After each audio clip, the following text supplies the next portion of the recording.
Beb, ente di masjid pakai tidur, mana dibanguninnya susah lagi. Ya kenapa repot amat sih? Aneh tidur doang. Daripada aneh teriak-teriak nggak jelas bikin dosa aja. Lagian itu kan masjid rumah Allah. Jadi itu aneh pengen tidur di rumah Allah. Siapa tahu aja nanti mimpi ketemu sama Allah. Itu nggak usah dibikin repot deh. Aneh tahu kenapa ente tidur di masjid. Mana, Mang? Di rumah ente lagi hajatan. Pakai alasan mau tidur di rumah Allah segala. Nggak tahu. Bawaannya tuh kalau udah tidur di masjid, di musola atau di langgar itu kayaknya adem banget. Tapi harus sholat. Karena kan udah yang penting udah sholat. Apalagi pas khotib Jumat lagi naik ya. Nah, itu tiba-tiba angin dari mana tuh bikin ngantuk tuh. Itu aneh tuh. Bener deh. Rata-rata tuh kalau sholat Jumat deh, apalagi masjidnya itu kan gede terus banyak jendela itu. Padahal sebelum sholat tuh mata seger. Pada saat udah sholat aja tuh lagi dengerin khotbah aja, pasti tuh setan tuh ya. Itu setan tuh ya. Setan. Nah sebenarnya kita tuh nggak boleh tidur di masjid atau kayak gimana? Pokoknya buat yang insomnia, susah tidur, tiap Jumat insya Allah tidur deh. Iya. Dengan sendirinya. Jadi gini Beb, masjid itu kan rumah Allah. Iya. Tempat yang mulia. Oh. Sehingga orang-orang yang masuk ke dalamnya juga harus memuliakan. Jadi tidur nggak boleh? Boleh. Boleh. Aneh nggak bilang nggak boleh. Ya udah. Aneh bilang boleh. Silakan. Tapi ingat Beb, ente periksa nggak tadi tuh iler ente jatuh? Aneh kan sengaja bawa ember. Udah ada wadahnya. Jadi yang dikhawatirin dari orang tidur di masjid itu bukan nggak bolehnya. Kira-kira dia ileran nggak kalau tidur? Kalau ileran Beb, terus kemudian ilernya nempel di sejadah, najis. Karena iler sama liur beda. Kalau liur kagak najis. Tapi kalau iler dia dari lambung, kotoran, najis. Jadi, untuk yang lebih jelasnya lagi, sebenarnya apa aja yang kita tidak boleh atau tidak pantas lah kita lakukan di dalam masjid? Yang pertama bermaksiat, pasti. Masa main judi di masjid? Nggak mungkin. Nyabung ayam di masjid udah nggak mungkin. Emang nggak mungkin, tapi ibu-ibu pada ngegosip di masjid gitu kan. Pengajian gitu kan. Ini nih, ibu-ibu kan Masya Allah rajin banget Iya, Beb ya. iya. 4 jam dia kuat di masjid. Ngajinya sejam, ngobrol 3 jam. Jadi nggak boleh tuh. Nggak boleh. Yang ketiga, jangan sampai ngerusak alat masjid. Apalagi nyolong peralatan masjid. Bawaannya mau bilang, rusak kagak? Gimana kagak rusak, emang udah diambil. Nah itu dihindarin tuh. Selanjutnya siapa aja nih orang yang nggak boleh masuk ke dalam masjid? Yang lagi keadaan junub Beb. Ya kan, habis ibadah nikmat, enak, laki, bini, mau laki mau perempuan masuk ke masjid dalam keadaan junub, haram. Nggak boleh. Perempuan yang haid, nifas, nggak boleh. Fisik kita, badan kita harus suci. Iya. Harus suci. Iya. Karena kita masuk ke rumah yang suci. Jangan sampai kemudian kita bawa najis, najisnya nempel di karpet, di sejadah. Bahaya, tanggung jawab kita ibadah orang nggak diterima. Ah loh. Jadi kalau seandainya memang kalau tadi kan aneh memang air ketiduran kan nggak pantas sih gitu ya. Nah bagaimana dengan musafir-musafir dan memang dia kehidupannya itu nggak jelas dari satu daerah ke daerah lain, tapi ibadahnya itu bagus, luar biasa. Setiap ketemu masjid dia sholat nggak pernah tinggal. Sekalian rebaan dikit gitu. Kalau dia kan sekalian tuh ibadah sama rebaan. Ente kayaknya utama rebaannya dulu deh. Kan aneh udah sholat. Baru gitu. sholatnya kalau kok ngaji ngebangunin. Iya. Jadi tetap Ada etika, ada etikanya. Yang gitu pertama buat musafir yang datang ke masjid, jaga kebersihan. Itu yang pertama. Yang kedua, jangan sampai mengotori masjid. Kalau kotor, buru-buru dibersihin. Yang keempat tadi, Beb, soal tidurnya. Oke. Kalau dikhawatir ilernya jatuh, itu najis. Dan dia wajib buat ngebersihin. Kalau bisa sih, dia cari tempat yang memang di masjid itu ada khusus buat musafir. Kayak di Istiqlal kan ada tuh. Masjid-masjid besar, jangan masjid yang kecil. Nah, kalau kita nih ya, kaum laki-laki mungkin agak lebih mudah. Bagaimana tata cara kita yang baik atau tidak baik masuk ke masjid, memperlakukan masjid, rumah Allah. Agak sedikit mudah ya. Yang repot kan nih perempuan dan ibu-ibu nih. Ini agak sensitif gitu ya. Yang seperti tadi suami bilang di awal kan, Iya. hati-hati kalau lagi haid atau lagi haid boleh masuk apa enggak, cuma dengerin orang ngaji doang atau memang tidak ibadah atau kayak gimana gitu ya. Iya. Nah, Ane kebanyakan ngomong pagi-pagi kagak ada sarapan nggak enak. Ane mau ngambil sarapan dulu. Ada kue bekas pengajian 3 minggu yang Aneh lalu. sedang ngigo ente manfaat, Beb. Sip, mantep.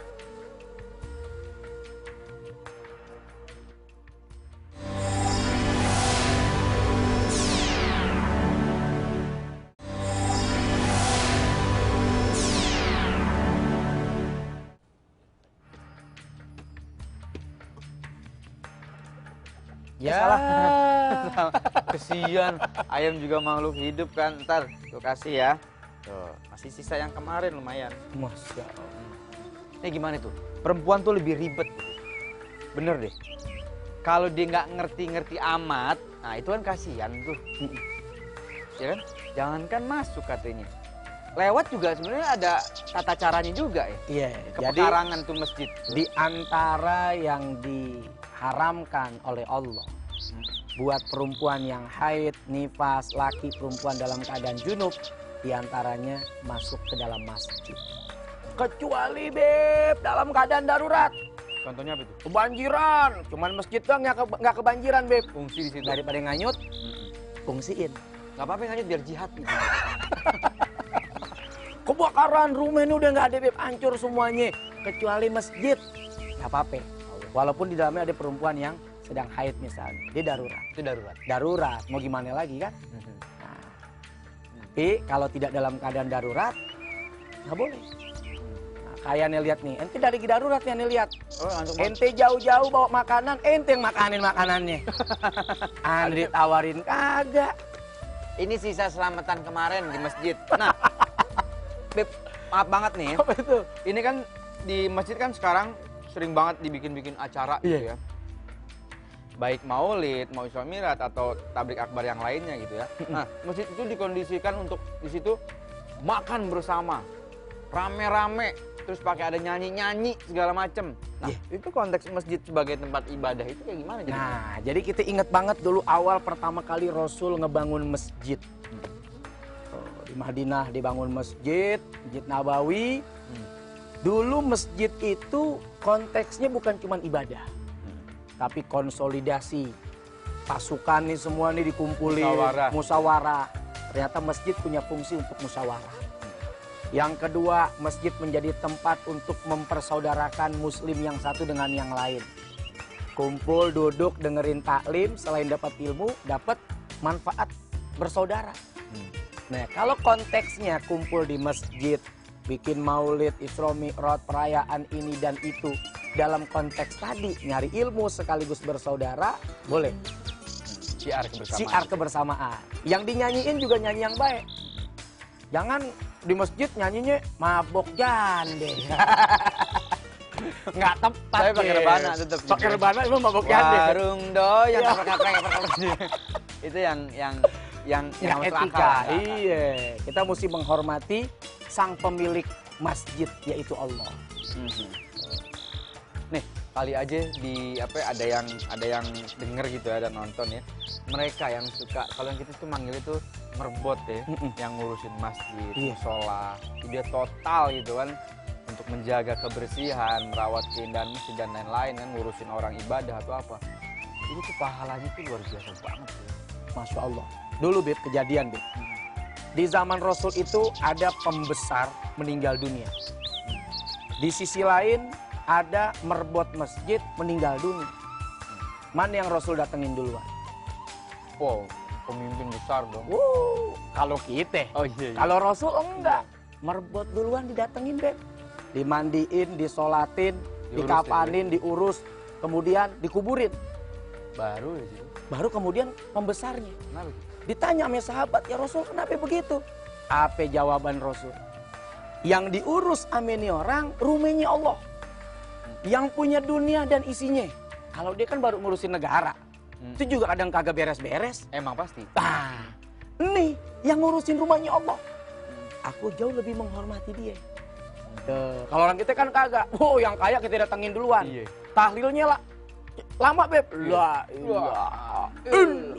La ilaha ilaha illallah. Mantap. Ayam bakar depan mata. Iya. Tapi lo orang susah. Yah. Cepat kan. La ilaha illallah. Pisang cuman pisang Iya. doangan, pisang doangan. La ilaha illallah. Beda. Sedekan 3 hari teh pahit sama kacang. Rokok berapa batang tuh di gelas? Masih banyak lah ya karena nggak enak. 7 hari kayak gitu juga, besok kagak ada yang datang gitu kan. Orang tujuannya mau nggares doang gitu ya. Mau nyokam doang, mau ngapain? Lihat Rasul contoh. Iya. Orang yang ngebenahin rumahnya Allah, tuh Beb, jauh lebih dihormati ketimbang yang ngebenahin negara. Cakep. Betul. Kita bukan hanya menghormati manusia, Iya. tapi kita juga harus menghormati ciptaan makhluk Allah yang lainnya. Keren. Duh. Kalau lagi ngigo aneh demen baik bener.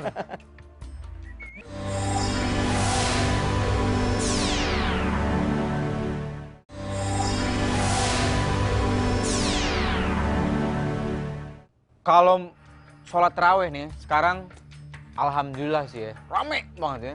Minggu-minggu pertama gitu kan. Anak-anak gaul, anak ABG itu pada numplek semua di masjid.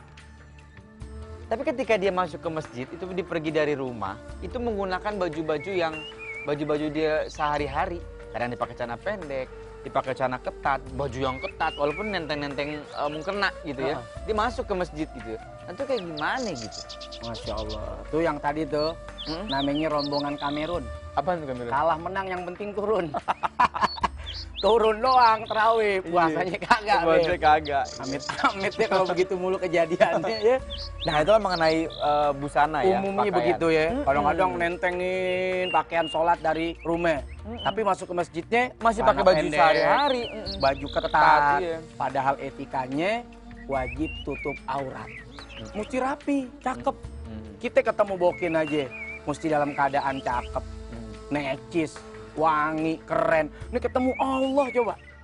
Allah yang nyiptain kita. Masa pakaiannya salah-salah, rombeng-rombengan, jelek-jelekan. Ah nggak enak lah, gue pakai yang jelek aja. Orang masuk masjid ini tuh. Iya. Emang muliaan mana masuk masjid ame kondangan? Tuh kan? Kadang-kadang kan kita juga begitu ngeremehin. Udah jangan cakep-cakep masuk masjid, lu kayak mau kemana aja. Padahal kita mau ketemu Allah tuh. Suka salah paham. Bener. Harusnya lebih bagus Lebih menghargai ketemu Allah karena syiar. Iya. Syiar. Biar orang bilang, wah orang Islam cakep-cakep pakaiannya. Wah ini apaan rombeng-rombeng begini. Miskin amat orang Islam. Jangan. Jadi syiar pakaian bagus kita.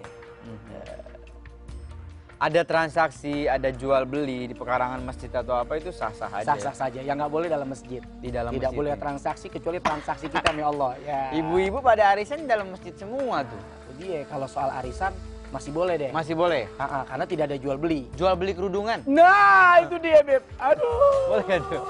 Kerudungan loh, mukena gitu kan. Tapi di dalam masjid habis pengajian gitu. Luar ya? Keluar dari masjid.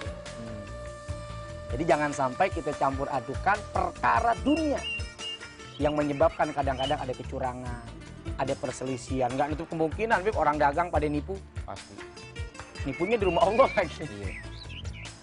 Etika dan adab ini harus kita hindari. Harus kita jaga. Hampir semua masjid, semua musola, tapi kalau Ane lihat sih nggak selalu ya. Kan suka ada tulisan tuh batas suci gitu ya.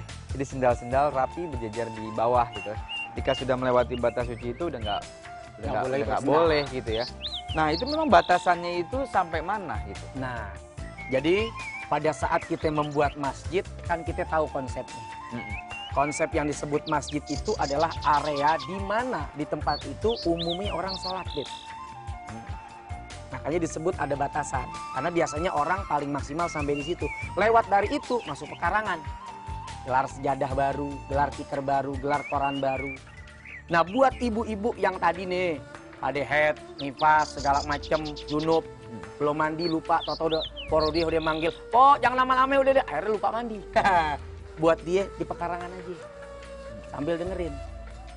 Jadi nggak ketinggalan taklimnya. Kalau lupa sama sekali akhirnya dia masuk dan melakukan ibadah, ya itu dia lupa. Itu lupa, lain cerita. Lain cerita. Namanya lupa, Allah maafin. Dan lupa bukan maunya kita. Iya. Enak tuh kalau bulan puasa tuh lupa gitu. Oh. Udah lupa makan 2 piring. Begitu inget, Beb, belum minum, cakep. Anu juga sering kayak gitu dulu tuh. Sering ngelupain gitu emang.